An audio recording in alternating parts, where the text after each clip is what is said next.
Hello everyone, welcome to the IAS Mentor Ancient History series. We are continuing Mahajanpada period. In this video, we will try to analyze this particular topic, that is invasions from Khyber Pass. Very important one to understand how the northwestern part of India is going to be prone to continuous invasions since this time period. From this time period onwards, we have clear-cut evidence how rulers are going to fight for northwestern part of India. Invasions from Khyber Pass. Prelims question also, what was the pass that is located in the northwestern part? Means Khyber Pass. Let me show. Always, without having a geographical knowledge, you will not enjoy history. Because if any story that happens means somewhere happened. This is the location, Indian subcontinent. Now this is the location of Khyber Pass.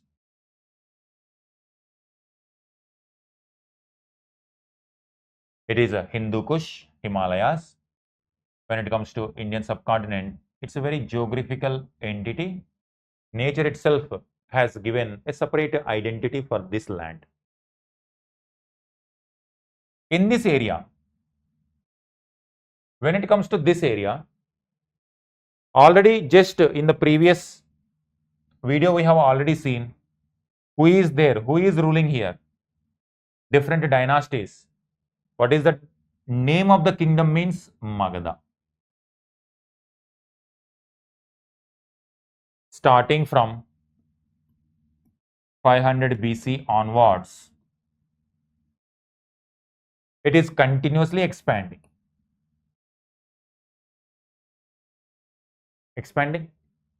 Around the same time period, 500 BC, one small kingdom here also expanding. Like in case of India, in this location also something was growing. That is known as Achaemenid Empire. Achaemenid Empire. Identify the name of this. Achaemenid Empire. It is based in present-day Iran, also known as Persia. So it is a Persian empire, and in fact, this is the first powerful empire in the human history. This much big empire was not there with anyone during this time period. I will show you this. You see this? This is the empire. Starting from somewhere here, identify, like in case of India, how the name Bharat comes. Bharata is a tribe of early Vedic time period. Likewise, one of the powerful regions of this area, of this entire empire, from here, it started expanding. This region is Persis. From there, this empire also came to be known as Persia. And Persia became very important. Persian empire became very, very powerful empire of this time period. We are talking about developments in 500 BC. The developments which have taken place around 500 BC. 500 means in Magadha, Bimbisara was there. Bimbisara, Haryanka dynasty. This is the region. Some rulers like Darius the Great, Cyrus the Great, these were the people. Cyrus the Great, Darius the Great. Likewise, some rulers were there, they were Persians. This side they were expanding toward this side. Now, do you see this expansion? Do you see this expansion? Now, what is this region? This is Africa, Egypt, which is known for Great Pyramids. Egyptian civilization, contemporary to Indus Valley civilization. What is this region? This region is a Mesopotamian civilization, contemporary to Indus Valley civilization. Now Persians are bringing this region and this region under their control. Most important, deadly, this side is Greek. That means Europeans. Now could you see? Asian Empire, Persia, touching Africa, touching Europe and South Asia. And in fact, they conquered this region also, northwestern part. They brought this Sindh region also under them. That's why it became very powerful and also very rich from this part. The contemporary chronicles explain that Sindh was very rich province of this entire empire, in comparison with the revenue sources of any other part. Sindh was giving very much revenue because it is very fertile. Indus Valley civilization was flourishing because of that rich fertile soil. That's why this is, and that's where when they called this Sindh, they used to call this as Hind province. Could you see how the name Hind is also emerging? This is where Bharat, because of early Vedic tribe, when this term is Sindh termed as a Hind, that is how Hind, Hindus, Hindustan, those terms emerged. These people know, Greek people know about India from these texts only, and they used to call this side of the area like India. That is how Greeks came to know about India through Parisians. I hope it is very clear, very important, because this kind of development used to continuously happen throughout the past, even today also happening. Because we are geographically connected. We are not isolated people, geographically connected. We used to interact with the neighbors. In medieval times also, Parisian language is going to the court language. Delhi Sultans, what is the official language of Delhi Sultans? Parisian, from where that Parisian language will come? From here. Mughals, official language, Parisian, from where that comes? From this region. Do you see how culturally it is going to be connected? That connection is going to start in terms of invasion, in terms of political, from this time period. But it doesn't mean we have the connectivity only from this. What about Vedic period? Do you remember Vedic? Iran, the name Iran also comes from the term Aryan. So there is a connectivity between early Vedic Aryans also and the early settlers of Aryans in this region also. Old Persian, what is the name of the book? Avesta. So since the days of Avesta and Rigveda, we have evidence, and even before that also there were connections. How? What is the evidence? Indus Valley civilization. When Indus Valley civilization were connecting with the Mesopotamians, they had to use the same route only. That is why this region is always connected, very important. For these people, India is important, and for India, this is also important. That is what our history. Since IVC period, that at least since IVC we have that evidence of connectivity. Later, then Vedic period also connectivity. Now Magadha time period also, Mahajanpada time period also, we have this connectivity. As part of this topic, we are talking invasions from northwest means this only. Parisian. So first one, invasions from Khyber Pass. Two aspects we are going to talk that happened during Mahajanpada time period, that is 600 BC to 321 BC. During this time period, what is this known as? Mahajanpada period. This video talks about invasions from Khyber Pass during this time period. First one, Parisians, that is known as Achaemenid Empire. Now, when they connect with this, identify this. When they come into contact with this region, don't you think the administration of Achaemenid Empire will reach here also? Yes. And this is the script which they were using called Aramaic script. Aramaic script. This side, Brahmi script. Indian side, Brahmi script. This side, Aramaic script. When both Aramaic script and Brahmi script is going to mix, a new kind of script is going to emerge, that is Kharoshthi. This is important for the prelims point of view. Kharoshthi script emerged in the northwestern part of India due to interaction between Aramaic and Brahmi script. This interaction is going to be a continuous process. One more example I will give.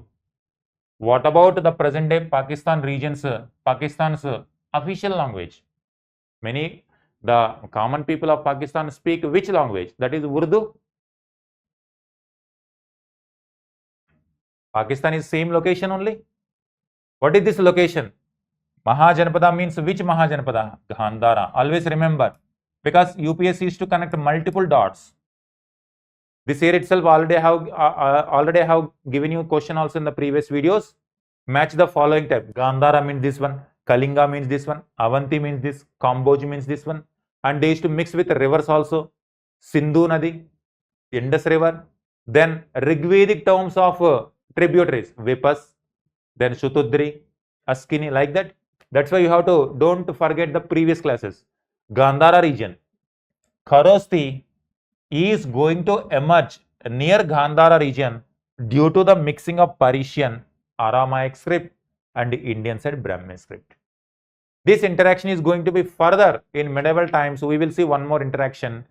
This side Hindi, this side you can say Hindi, and this side Persian, combination is going to be Urdu. So that is how Hindi plus Persian combination. Long ago, in Mahajanpada time period itself, this kind of, because this is the present day reality. In present day times, Persian they are speaking, Hindi we are speaking, and Urdu Pakistan is speaking as we are living. Already this happened long ago. Kharoshthi script, Aramaic and Brahmi script. That is how. So one is the name Hind, Hindustan, comes from this interaction only. In 500s BC, 400 BC and 300 BC, during this time period, this region was under this empire. This is known as Achaemenid Empire. In this way, this region had got influence of Persian traditions, Persian language and Persian festivals and Persian administration. This Sindh region also gave a lot of revenue to Persian Empire because it is very rich. Kharoshthi script emerged out of Aramaic script and Brahmi script this side. This is going on from 500, 400, 300. Meanwhile, a powerful kingdom emerged here under the leadership of Alexander. That's where our second invasion after this goes to Greeks under the leadership of Alexander. In 330s, he started expanding towards this region. He was personally very, very ambitious. He wanted to rule the existing known world. Whatever map he was having in his hand, he wanted to rule. And from where he got this enthusiasm? The teachers of Alexander, they were portraying this region as very rich, and the region of India is also even more richer. And also, due to continuous wars and battles in this zone between Persians and Greeks, Greeks also one day they got unified. When they were divided, it became easy for the Achaemenid Empire to expand towards that region. One day all these felt that we should not get divided, let us unite and let us fight, give strong, stiff resistance to Achaemenid Empire. And they united, and in fact they not only stopped the marching of Achaemenid Empire, they in fact they expanded towards Achaemenid Empire. Alexander within 10 years, he completely collapsed this, he completely captured this region. This all became Alexander Empire, and he reached up to here. So this is one. Now let me draw one more, otherwise it becomes very confusing for you. If I draw once again, Now we are drawing from the perspective of the Greeks. Greeks already reached northwestern part. This is another important development. Now this is where all the way from here Greeks already Achaemenid Empire was there, that was conquered. It reached up to here. Bias, Vipas river. Remember Rigvedic name of Bias. Takshila, an important city. Region name is Gandhara. Pass, Khyber Pass. And there is one more pass, that is Bolan Pass.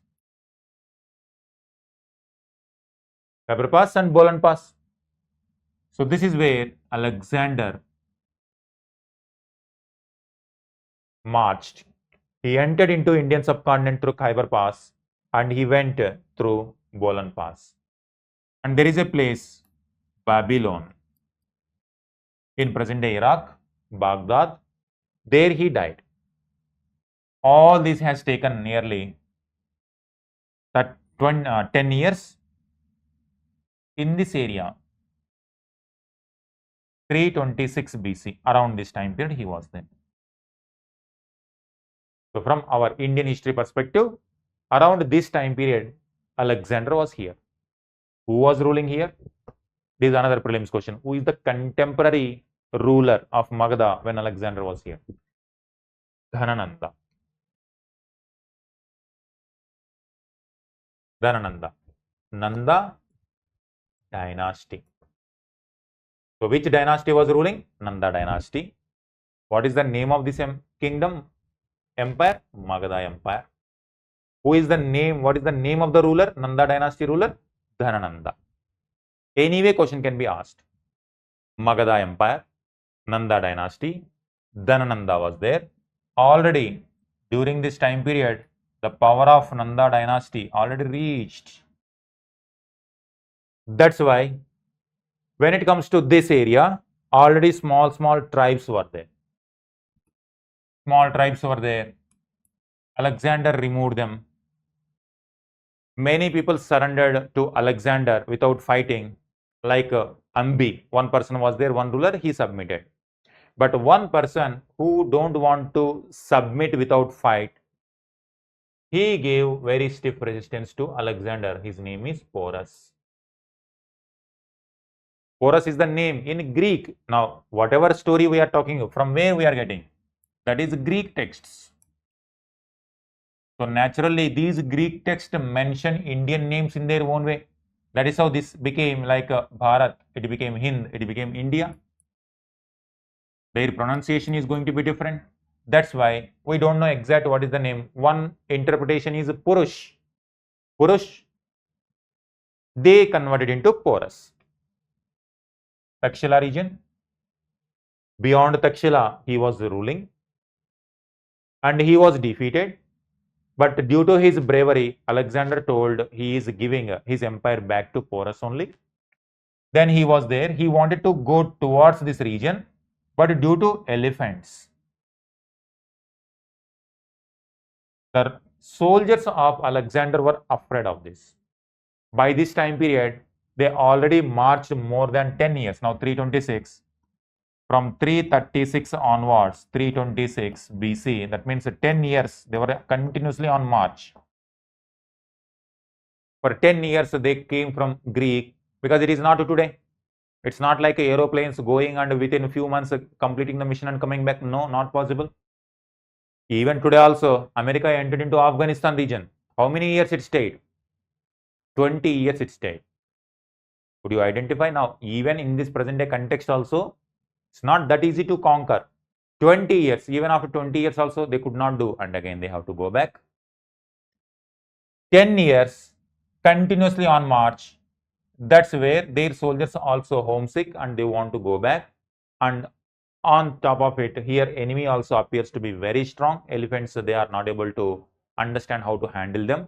That's why they revolted. Soldiers only revolted. In NCERT itself, there is a sentence that Alexander, who has never seen defeat in the hands of opponent, had to accept the defeat in front of his own soldiers. Because his own soldiers revolted, then he reached this area in this way. This is the story of Alexander coming here, prelims point of view, Porus, Takshila, Gandhara region, contemporary ruler, and this one. What is the impact? Like in case of Achaemenid Empire impact, Kharosti script, Aramaic, Kharosti, Brahmi script, in this region also, now the Greek influence will come. That is what the impact. So what is the impact of this? In this region, we are going to see Greek ideas. For the first time in our history, directly European empire coming into contact with India. This like directly European empire and this Alexander empire now. Alexander empire touching the Indian empire. First time Europe and India became neighbors. That's what. Greek ideas will come there. Greek military rule will come. Greek gods, Greek religious ideas will come there. Greek text also will come there. At the same time, Indian ideas, they are going to accept Buddhism. Greek and Buddhism. Buddha is going to be represented as a Greek god. So, Indian religion is going to influence them. Greek religion is going to influence India. Greek language is going to influence Indians. Indian language is to influence there. During this time period, whatever they were observing the Indian society, the Greek chronicles highlighted that. For example, Greek highlights that in this region sati practice, slavery practice, very important bulls were there. In this area, sages were also there, and in fact, Alexander also used to interact with some sages. India, not only land of wealth, it is also land of knowledge. That is what Greeks always highlighted about India. That's why Alexander was very curious. Alexander was very curious about two subjects. One is geography. He wanted to know how far this land is there, and he wanted to rule it. One is that. Another one is history. He wanted to know different set of people. He was very much curious about geography and history. That made him to continuously explore. Even while he was returning also, he asked one of his friends to explore the ocean route to reach there. That's why it also resulted in the establishment of one ocean route also, ocean trade route, because of his campaign. New trade routes emerged. And also he was very much interested in establishing Greek colonies that resulted in the rise of cities like Alexandria. Even today also you will find some cities. In those times, in Egypt also there was one famous city, Alexandria. It was having a very big library also. In Afghanistan region also he established cities. So that is why cities also emerged, Greek towns emerged, Greek ideas, Indian ideas mixed, Greek language, Indian language mixed, and also due to their accounts, we came to know about our own society also that is prevalent in the northwest. They also mentioned about Chandrakotas. They also mentioned about Nanda dynasty, Chandragupta Maurya. In that way, it helped us to reconstruct our own history. Alexander campaigns, not only important for European history also, because Europeans take pride in expansion of Alexander Empire towards Asia. Even during British time period also, they used to consider they are the new like Alexander. Even today also, people used to have the names in Europe, Alexander. History. It helped us also to reconstruct our own dynasties. Because in case of India, Nanda dynasty or Mahapadmananda is considered as a Shudra.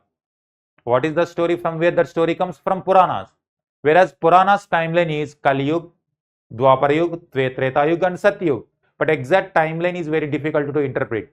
Because of this comparison, because Greek historians highlighted in the chronological way, and it became easy for Indians also to reconstruct. When Nanda dynasty is Contemporary to Alexander, then Mauryan Empire comes later. In that way, it helped Indian historians also to chronicleize, to establish our history in a chronological order. So that is how it helped India in multiple ways. So number one impact, direct contact. Number two, new routes also emerged. Number three, Greek and Indian culture, language, religion interacted. Another one, Indian history also got benefited by comparing the Greek accounts. Indian history also, it helped historians also to reconstruct Indian history as well. Later, when post-Mauryan time period is going to be there, here a new kind of culture is going to happen, that is Indo-Greek culture. Indo-Greeks are going to accept Buddhism also, Indian traditions also. Their astronomy is also going to help Indian astronomy. And also, during Greek time period, Indo-Greek time period, they issued first time gold coins in Indian history. When it comes to Mahajanpada time period, punch-marked coins, silver coins. But Indo-Greeks were the one who are going to issue gold coins for the first time in Indian history. In that way, multiple developments are going to take place due to Alexander invasion in the northwestern part. What is the pass? Khyber Pass. What is the other pass? Bolan Pass. So with this, we come to conclusion that during Mahajanpada time period, from two different empires, northwestern part of India faced invasions. First one from Achaemenid Empire, second one from Alexander Empire. When Achaemenids invaded this region, Achaemenid cultures are going to influence there. That's where Kharosthi script is going to emerge. When Alexander reached this area, and European traditions are going to reach northwestern part of India. In that way, northwestern part of India is going to witness continuous mixing of cultures. It is the zone of mixing of cultures. And that is what now onwards it is going to be very clear, because now onwards there will be no debate over the developments, because the clear-cut resources are going to be available. When it comes to Aryan, whether Aryans migrated or invaded, because of this experience on like Achaemenid invasion, Alexander invasion, that is where historians put forward the theory before 1000 years before Aryan invasion also took place, Indus Valley civilization was destroyed. But that kind of clear-cut evidence was not there with respect to Aryan time. That's why we use whether Aryan invasion or whether Aryan migration. That kind of debates used to happen. But from this time period, from Mahajanpada time period, no debate, because it is very clear. Persian text also referred, Greek text also referred, Indian text also. And in fact, Indian text very limited, and in fact, very negligible evidence of from the Indian side. But later text after Mauryans, post-Mauryan time period onwards, their presence, Greeks' presence indicates very clearly that Alexander invasion has taken place. That is how Indian history is also going to get a very chronological manner, going to become very chronological order because of these developments. This is what with respect to invasions from Khyber Pass. Understood? Two important people. Remember from the prelims point of view, important passes, important people, contemporaries, and the timeline. Alright. When Magadha Empire is expanding in the northwestern part of India, two powerful empires expanded their empires to northwestern part of India. What is the pass which give the access to them? That is Khyber Pass. Alright. This is where when Greeks, Alexander is going to die, his own administrators are going to fight with each other. Asia is going to become part of one administrator. Meanwhile, Chandragupta Maurya is going to conquer northwestern part of India. That we are going to see as part of Mauryan Empire. This is where. So with this, we are ending this part, invasions from Khyber Pass. Alright, thank you.